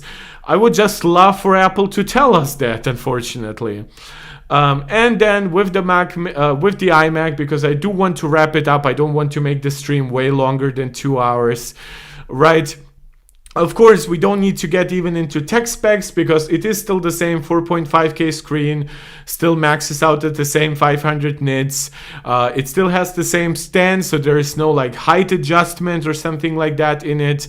So again, if you really want a premium but not Pro Display XDR expensive screen from Apple, you would have to look at the Studio Display. There is not the value proposition that we previously had from the 27-inch 5K Retina iMacs and of course the iMac Pro. We're still talking, unfortunately, about a pretty limited iMac. OSH, I'm thinking to buy the base Mac Mini with 256 gigs of storage and wait for iMac Pro 32-inch, which is rumored. It feels at this point of like it's like the Dothraki in Game of Thrones when they say it is known, and what is known to them is like, oh, the sun is like or like in the other world, we're all like riding our horses and whatever on an endless sea of grass or whatever. It is known, right? I feel like that when we are talking about, oh, it is rumored to get the 32-inch iMac at some point. My problem is, if you're getting the Mac Mini, right, consider the iMac will be an integrated desktop solution. What will you do after that with the Mac Mini? Are you saying it is going to be so cheap you're just not gonna fret too much about it? Or would you potentially much rather get an upgraded Mac Mini right now, potentially with like M4 Pro or something like that, and wait for at some point a better studio display, right? Maybe a studio display that finally gives you 120 Hz or some kind of proper HDR support, right? Otherwise, that Mac Mini would become entirely supplanted by the iMac, and later on, that iMac would still be limited by its internal screen. Let's say Apple gives us a 32-inch iMac and it is 6K 60 Hz. What do you do if at some point Apple offers you, for the same money, an iMac with 120 Hz? An iMac Pro or something like that, or just a display that sits between the current studio display and the outrageously priced Pro Display XDR. Would you want to still with the iMac as a full-on solution, or would you rather have a Mac Mini that, thanks to Thunderbolt 5, could actually even drive that 5 or 6K 120 Hz display? That is what you would have to think about in your conundrum here that you find yourself at. So we talked already about the iMac and how I don't think, while I do think that this upgrade here is unironically kind of worth $200, I don't like that Apple is gatekeeping those quality of life features behind what is 1/3 the price of the Mac Mini already, right? So the fully enabled chip, granted, you are enabling more than you are even enabling when you are getting 1 terabyte or 2 terabyte on the M4 iPad Pro. Here you're getting the full CPU, the full GPU, and you're getting more ports, which ports I usually count as like part of the chip. And you're getting Gigabit Ethernet definitely not being part of the thing because it is built into the power adapter, which I'm not too I like the fact that it helps you with cable management under the table at some point, but I also don't like the fact that like potentially, if like that power adapter breaks and I buy myself a new power adapter, I would have to buy a more expensive one with Ethernet, right? Because Ethernet is just not built into my actual iMac. So if this upgrade was $200 and also doubled the storage, may effectively what I have said even on Monday, which I think this 1699 configuration should basically be an exact 1500. And I think it actually will be for lots of people, because if you'll wait 2 or 3 months on Amazon, you'll get this configuration, I'm absolutely certain, for like a 10% discount at around $1530 or $1550, which will get it very close to this configuration. But I also think that if Apple made this configuration $1499, then this configuration would basically be not worth existing. And honestly, I wouldn't be too angry about that. If the iMac started at $1499 with the full M4, 512 gigabytes of storage, all 4 ports, a gigabit Ethernet, Touch ID in the Magic Keyboard, which is such a weird, like barely any money costing emission here, I probably think most people would be fine with it. I know some people will say, but what about education? And I'm probably not too worried about schools that can afford $1,300 or $1,500 PCs in their base configuration, right? The Mac Mini is definitely worth thinking about, like, oh, what choices would impact its education, like its ability to reach the education market. With the iMac, I'm less concerned, to be honest. Desert67, which M4 Mini do I need to transfer my Super HD videos from an Insta363X to the Mini? No stutter and the least time consuming, thanks. I don't think you are bottlenecked by any Mac Mini, because they all have Thunderbolt solution, which like Thunderbolt 4 at the very least. And as far as I know, the Insta360X does not give you Thunderbolt 5 speeds as an accessory.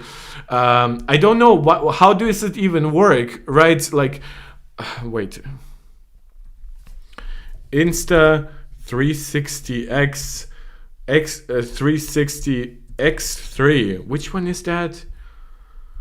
What's the map? It's 5.7K 360 degrees.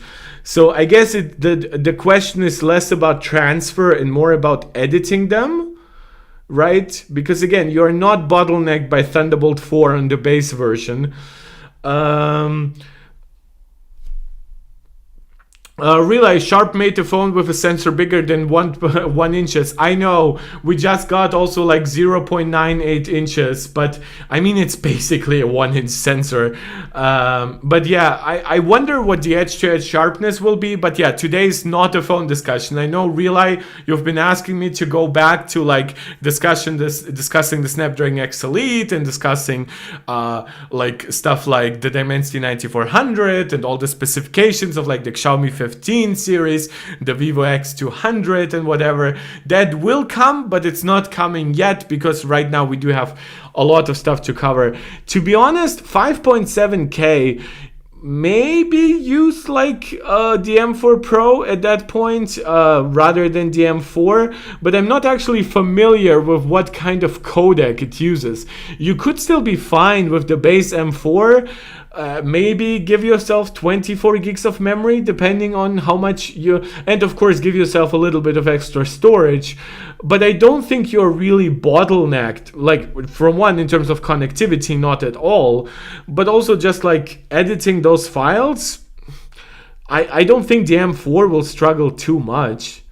Tipo Master, I now want nano texture everything. I want this soft, cozy paper like the world of Sunny. Give me a nano texture watch if it's not $200 extra. Well, what's fun is that even the MacBook Pro isn't $200 extra across the board, right? I believe the 14-inch version is only $150 more. So I would assume a watch at that point would just be $50 more, $100 at most. Look at that, MacBook Pro, pre-ordering.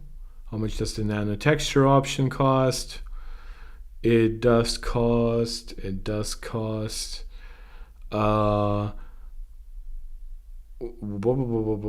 the nanotech tray? Here, it's $150 in the 14-inch MacBook Pro. So I highly assume it will not be $200 on the Apple Watch. And Tipomaster, yeah, you do have Canadian prices, but even given that we are not talking about Aussie dollars, which are basically worth nothing, Canadian dollars are what, like 25-30% less valuable than US dollar. At that point, yeah, I would expect it to be probably 100 Canadian dollars. Tipomaster, to Canadian dollars, Desert saying, I appreciate the help, you're welcome. And yeah, to finish it up briefly about the iMac, please, like, I have to say the Mac Mini is really a better deal, but if you like the all-included solution, because of course technically you do get more stuff here than even just the screen and the speakers and the camera, you also get of course the Magic Keyboard. But of course these days I kind of hope you would want a Magic Keyboard with Touch ID, really convenient on Mac. You can even set up guest accounts that are automatically recognized by the finger you put on the Magic Keyboard. Get yourself probably a Magic Trackpad. It is an upcharge over the Magic Mouse, but it's such a better experience in my opinion. Plus, of course, with the iMac, it's cool that everything is color matched, so I guess you cannot complain about the value too much if you're already willing to buy Apple accessories and you're buying a brand new Mac Mini, like you don't already have any of those accessories. But yeah, to me, the Mac Mini is just a better value. Really, are we going to have M4 chip deep dives next week, or am I going to have to wait longer? Well, we are going to get reviews, I'm pretty certain, next week. I don't know if that means we'll have like M4 Pro and M4 Max devices hit like channels like Geekervan, but if they do, of course I'll look into that. It's unfortunate because usually I would just be saying, oh, we'll wait until an Antec and I'll just read a giant thing for you, because I know you guys are nerdy enough to stomach that, but alas, it is not to be. An Antec is officially gone. Desert, I thought I overspecs when ordering. These are the spec mini I'd order for future proofing. Apple M4 Pro, 14-core CPU, 20-core GPU, 16-core neural engine. I cannot see what memory amount you need. 64 gigs of memory. 64 gigs of memory is a lot. You're paying quite a lot. Are you sure that with your workflow you couldn't make it with 32? Like, how much are you even paying at that point? Mac Mini... because that's a hefty upcharge. Even the per dollar price for RAM doesn't actually get back. Wait, you can get it with 48. Can you really not make it do with 48? What's the difference in price between 48 and 64? It's only $200. Okay. So I'll assume if you want 64 gigabytes, you probably will need 48, right? I just assume you want to overspec. Or even if you need 32, that's still more than 24. If you get 64, and how much did you want? You get 4 terabytes of storage. So that's $3,400. Wait, what? Did I forget something? Oh, wait. No, we both have the 14. And then $200 more. For 48. Well, you know what? At that point, if you can afford it, I mean, why not, right? Like 64 gigs of memory is crazy, but it's just $200 more than 48. Which Apple charges us $200 to jump from 16 to 24, and now, which is $200 per 8 gigabytes, and now here they're charging $200 per 16 gigabytes. So I guess, given that it becomes like about 7% of the pricing, OSH saying the price is Mac Studio territory. Yeah, but in many ways it is better than the Mac Studio now. And Desert, your last Mac is coming from a 2015 i5 model. Yeah, you're definitely getting a big upgrade. If you want to spend once and never bother about like having to need to upgrade later, then yeah, I guess those are probably the specs you would get. get. I mean, good on you to have that money. I mean, I cannot really complain. This is technically a little bit less than the cost of my MacBook Pro back in the day, at least in euro pricing, because the value-added tax is included. But at that point, I could get an education discount, so I probably paid as much in euro as this costs in dollar back from my MacBook Pro. But yeah, I understand what you mean. I guess if you have a good feeling and you know you'll be able to utilize it. Otherwise, of course, I mean, if you cut back on certain choices, like you can get a lot of value for $2,400 and upgrade maybe quicker down the line. You also have 10% military discount and CC with a $200 cashback. Okay, but I guess you would still get a cashback proportionate to like a lower purchase, right? It's not like the cashback becomes entirely worthless at below 3K. But yeah, I mean, who am I to tell you? If you can afford it and you have a military discount too, which I mean, back in my day, I had an education discount. Yeah, sure, why not? It won't make your Mac worse, but you will have to think about the value down the line. But yeah, like you'll probably make do with 48 gigabytes, but I can also see the attraction of just getting 64 because it's twice as good or it's half as bad of a value as RAM upgrade pricing is on the lower end configurations here. Yeah, good on you, man. So with the iMac, again, this is the version I would recommend. There isn't that much else to tell you, but I would wait until you could get it closer to that price. Otherwise, get the Mac Mini, try to find a good display for it. That's about it for today's video. Before I wrap up, small shout out for you for all the support over the last couple of days. Small plea to do all the YouTube jazz again before you leave, and please after I leave. So if you are watching this and enjoying this, subscribe to the channel, like the video, share it out to anybody who you think might enjoy it. CC probably stands for credit card here, Kevchata. Leave a comment afterwards. It's very good for the algorithm. I wouldn't ask otherwise. Please, if you just say, oh, hi, or I like the videos, or keep up the good work, or something basic like that, it really, really helps attract new people to later videos. Beyond all of that, whenever you catch me live, please consider supporting the channel directly through super chats or super stickers. Even a small donation goes a long way to help me keep this channel going. You can become a channel member right here on YouTube, or a supporter over on Patreon. So there's plenty of ways. Connect to me through Twitter. Link to that is in the description below. And if you want to be informed when new videos hit, because this is a live stream channel, you can of course watch like already done live streams on my channel. I keep them up basically as VODs here. They get very little traction, but sometimes they do. Sometimes when I have a clear structure, I will also add like timestamps. Yeah, however you want to engage with my content, of course, that's up to you. I see a few of you even kept giving more likes. That's very, very great. So hit the notification bell. That way you know when the next video goes live. And if you follow me on Twitter, usually I'll let you know a couple of minutes to like a few hours before it.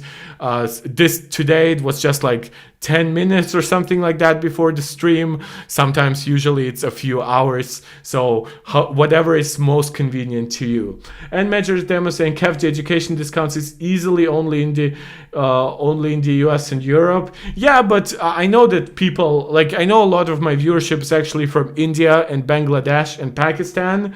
So I cannot promise you anything about that. But as far as I know, there are still some ways to get discounts there. And Kevchata asking for the CC info of Desert 67. I guess you guys are getting creative here. So while I tune out, when the video goes dark, click it again, give a like. Oh wait, no, you cannot give a like again. Comment, and then I'm even more grateful than I was before. Thank you for all of that and just listening to me babble in the end. I'll see you guys next time. This is Mark Tech, tuning out.